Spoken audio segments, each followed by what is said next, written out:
मियां साहब, असल बात तो ये है कि ईरान के साथ हम काम करें, हम ये जो 40, 50, 60 रुपए की जो बचत कर सकते हैं पेट्रोल की कीमत में वो करें। जो महंगा तेल से हम बिजली इतनी महंगी बनाते हैं, वहाँ से सस्ता तेल आए तो हमारी जो 10,000 के करीब एक शर्मनाक हद तक हमारी इंडस्ट्री 10,000 रह गई है। यही मेरी टीम ने मुझे दिया है, अगर कोई करेक्ट करना चाहता है तो हमें बता दे, हम उसको वो भी दे देंगे। तो सस्ता तेल आए, सस्ती गैस आए, सस्ती एनर्जी आए, यहाँ पे इंडस्ट्री उठ सके। और ये जो धंधा है वो तो खैर बंद नहीं होना, चीनी वाला धंधा तो बंद होता मियां साहब, आई एम सॉरी, ये तो नज़र नहीं आता, इनको कौन हाथ लगा सकता है। अब बात ये है कि ये तो खोलें, यानी ये जो चीप ऑयल है, मैंने तेहरान में खुद एक ड्राइवर से टूटी फूटी यानी अंग्रेज़ी में उसने मुझे बताया कि इंतहाई बहुत ही मामूली पैसों पे वो वहाँ पे ऑयल अवेलेबल है। और यही ऑयल जो है इंडिया इस्तेमाल करता रहा, ख़रीदता रहा, बजाय इसके बावजूद के बड़ा अमेरिका बहादुर का उस पर प्रेशर था, मगर उन्होंने नहीं किया। इसी तरह वो रूस से भी लेते रहे। तो ये हमें क्या किसी हकीम लुकमान ने बताया है कि हमने सब स्टैंडर्ड सामान जो है वो दूर से और महंगा ख़रीदना है? Why can't we do all that? क्या इस सब में कोई पेशरफ्त हो रही है मियां साहब? लेकिन काजी साहब देखें, जो भारत का मामला है ईरान के साथ, वो तो किस्सा पारीना हो चुका है। अब भारत को जो है वो पेट्रोल और इसकी तरसील नहीं होगी।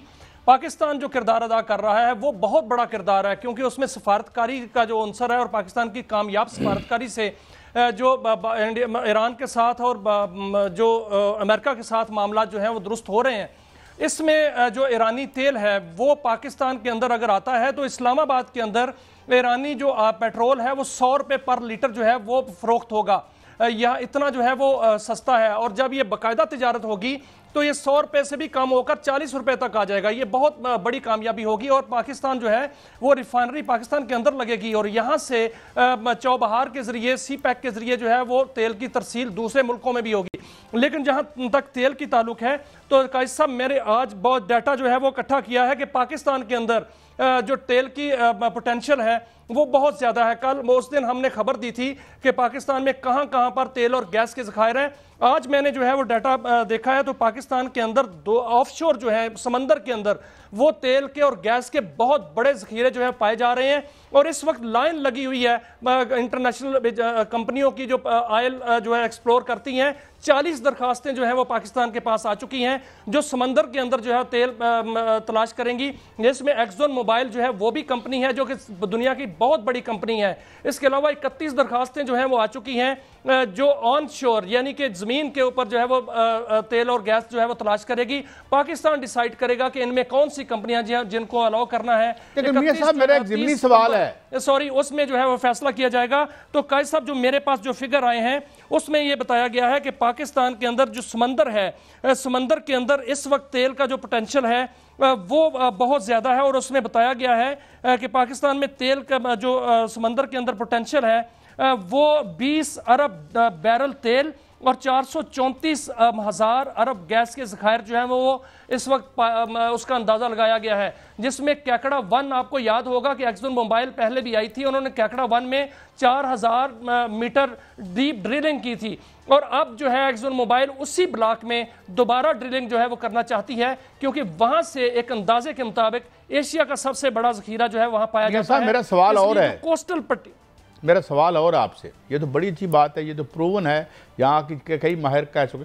मैं सिर्फ आपसे सवाल ये पूछना चाहता हूँ कि ये जब डील्स टेबल पर आएंगी तो ये सारी डील जो हैं, जाहिर है ये डील्स वही साइन करेंगे जो माशाल्लाह जो चीनी बाहर ले जाते हैं, चीनी अंदर ले आते हैं, या इसमें हम ये उम्मीद रखें कि इस बार कोई अवाम के मफाद में भी कोई डील्स हो जाएंगी, या फिर उसी तरह होगा जिस तरह आपने LNG की वो खबर दी, वो शायद खाकान अब्बासी साहब वाली के हमारे अपने आयल के कुएँ सूख के गैस के। तो इसमें हमें एक बड़ा कंसर्न है आम आदमी का कि if they are at the helm of affairs, how come we can expect जो शफाफ जो हैं मुआहदे, क्योंकि 1993 के मुआहदे हमारे सामने हैं, IPPs के 2002 के 2016 के, हमारा बुरकस निकल गया। तो अब हम कैसे एक्सपेक्ट करें कि इस बार ऐसा कुछ नहीं होगा और ये चीनी वाले फिर जो है प्रिवेल नहीं करेंगे? काजी साहब देखें, उस वक्त जब LNG का मुआहदा हुआ था और 15 साल के लिए पाकिस्तान को फंसा दिया गया, उस वक्त जब शुगर स्कैंडल आया था 2019-20 में, उस वक्त जो उसमें बहुत बड़ी फटी जो है वो पाकिस्तान की मईशत को लगी। अब जो शुगर स्कैंडल आया है इस पर जो तहकीकात हो रही हैं, लेकिन उस वक्त मामला और था। अब जो है वो मुआहदों में SIFC जो है उसके प्लेटफॉर्म पे सारा कुछ हो रहा है। SIFC के प्लेटफॉर्म पे जो है वो सरमायाकारी आ रही है। आपने देखा कि जो डायरेक्ट इन्वेस्टमेंट की हम बात करते हैं, जो बैरूनी इन्वेस्टमेंट है वो किसके प्लेटफॉर्म पे आई? वो SIFC के प्लेटफॉर्म पे आई है। हम जो बात करते हैं कि जो ताजर बरादरी जो है वो फील्ड मार्शल से मिली और उसके बाद जो है वो डॉलर को जो है वो स्पीड लग गई कि वो सस्ता हो रहा है, वो SIFC के प्लेटफॉर्म पर जो है जब इक़दाम किए गए, जब क्रैकडाउन शुरू हुआ, जब हुकूमत ने डॉलर जो है वो खरीदना बंद कर दिया, तो अब डॉलर जो है वो सस्ता होना शुरू हो गया। ये जो तेल के मुआहदे होंगे ये SIFC के प्लेटफॉर्म पे होंगे, ये इंतहाई शफाफ मुआहदे होंगे। इनकी बाकायदा तौर पर ना सिर्फ मुआहदे होंगे बल्कि बाकायदा तौर पर इनकी निगरानी भी की जाएगी, और जो एक्सप्लोरेशन होगी वो बाकायदा तौर पर पाकिस्तानी कंपनियां यहाँ पर साहब माजी में एक और भी होता था, बाहर नहीं ले जाने दिया जाएगा। मियां साहब माजी में ये भी होता था कि जो हमने चीन के साथ मुआहदे किए वो तो हमने हाई कोर्ट में जाके कहते थे ये कौमी राज हैं। तो चूंकि ये हमारी ज़मीन पर हमारे तेल के मुआहदे हैं, तो क्या इस बार हम एक्सपेक्ट करें कि प्रॉफिट शेयरिंग और तमाम जो टर्म्स एंड कंडीशंस हैं वो अवाम के सामने लाई जाएंगी, या ये भी कौमी राज होगा और हम जो है वो दूर से बैठ के देखते रहेंगे? मियाँ साहब देखें काजी साहब, जो मुआहदे होते हैं उसमें बहुत सी चीज़ें क्लासिफाइड होती हैं, उनको राज रखना ज़रूरी होता है क्योंकि उसमें इंटरनेशनल मामलात होते हैं और वो राज ही रहेंगे। लेकिन जो अवाम के सामने जो रिसोर्सेज हैं वो बिल्कुल अवाम के सामने होंगे कि जिन रिसोर्सेज पर मुआहदे हुए हैं वो रिसोर्सेज सामने भी आए हैं, उसके समरात पाकिस्तान के अवाम को मिले हैं, ये सामने होंगे। इसमें शफाफियत का अंसर जो है वो 100% रखा जाएगा। लेकिन जहां तक मामला काजी साहब आगे आने वाले दिनों में या मौजूदा तौर पे देखने में आ रहा है वो डॉलर है। डॉलर की वजह से हमारा पेट्रोल महंगा हो रहा है, डॉलर की वजह से हमारी बिजली महंगी हो रही है। ये डॉलर जो है वो सस्ता हो रहा है और 5 से 7 रुपए सस्ता हो चुका है, आपने देखा। अब मजीद जो है वो सस्ता होने जा रहा है, 235 रुपए तक डॉलर। आज डॉलर कितने का है जो मियां साहब? मैंने जो पूछा है 7 रुपए तो नहीं, यहाँ किसी जगह मेरी खबर मैंने नहीं देखी है। If I am wrong please do correct मी। अभी तो डॉलर वहीं है, वहीं पे खड़ा है क्या? कहाँ 282 पे या सम हो जहाँ पे पहले था? देखिए काजी साहब उसी में खड़ा है, लेकिन डॉलर देखो कहां पर था काजी साहब, वहां से 295 से नीचे आया, 282 पे आया, अब 282 से भी नीचे जा रहा है। और ये जो हकीकी कीमत है इसकी ये 282 नहीं है, ये 235 रुपए है। और यही जो है मामला उठाया जा रहा है। हुकूमत ने 9 अरब डॉलर खरीदे हैं जिसकी वजह से डॉलर महंगा हुआ। उसमें जो आपने देखा कि आज ही एक जो है वो एक डॉलर एक्सचेंज पकड़ी गई जिसमें से कई लाखों डॉलर जो है वहां से जो है वो पकड़े गए हैं। इस तरह का क्रैकडाउन चल रहा है और साथ साथ हुकूमत जो है और खास तौर पर SIFC के प्लेटफॉर्म पे इस पर अमल दरामद हो रहा है और डॉलर की कीमत नीचे आ रही है, जिससे आपके पेट्रोल की कीमत भी नीचे आएगी। और अगर 50 रुपए डॉलर जो है वो कम होता है तो उससे आप देखेंगे पेट्रोल पर कितना फर्क पड़ेगा, उस पर बिजली पर की कीमतों पर कितना फर्क पड़ेगा। आज नेपरा के अंदर समाअत हुई है जिसमें यह कहा गया है कि 53 अरब रुपए जो हैं वो बिजली की तकसीम कार कंपनियां जो उन्होंने वसूल किया था वो वापस किए जा रहे हैं।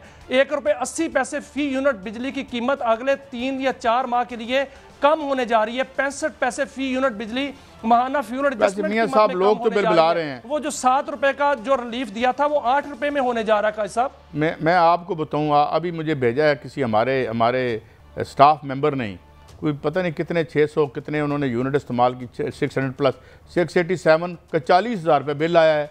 ये मियाँ साहब ज़मीन पे तो हमारा बुरकस निकल गया, मगर कागज़ पे ये देखें, ये मतलब ये हमें जो है जो लोग जो हैं वो उनका बेड़ा गर्क है जो बिजली के बिलों से। और अभी तक कोई अच्छा साहिवाल का साहिवाल का कोल प्लांट जो है ये भी सुना है बैठ गया मियाँ साहब, ये किधर गए हैं? ये किसने मुआहदा किया था? ये जो शॉर्टेज ऑफ रेलवे वैगन्स हैं वो ये तमाम, ये तो हमारे वो बहुत बड़े स्कॉलर हैं ना आलमी सतह के, क्या नाम है उनका, जो क्या यार अच्छा सा नाम, एहसन इकबाल साहब, ये उनका मुआहदा है ना। माशाल्लाह इनके सब के तोहफे हमारे पास हैं। एक ब्रेक है, इसलिए हम आपसे अभी टेक लेते हैं ब्रेक के बाद, और हम देखेंगे कि ये साहिवाल कोल प्लांट वाकई बैठ गया। वैसे बैठ ही जाए तो चंगा है, जितनी वो गलाजत लाहौर और इसके इर्द गिर्द फैला रहा है इन माशाल्लाह रस्तों की वजह से, उससे शायद जान छूट जाए। माल तो हमारा जान ही होता है और चला ही गया।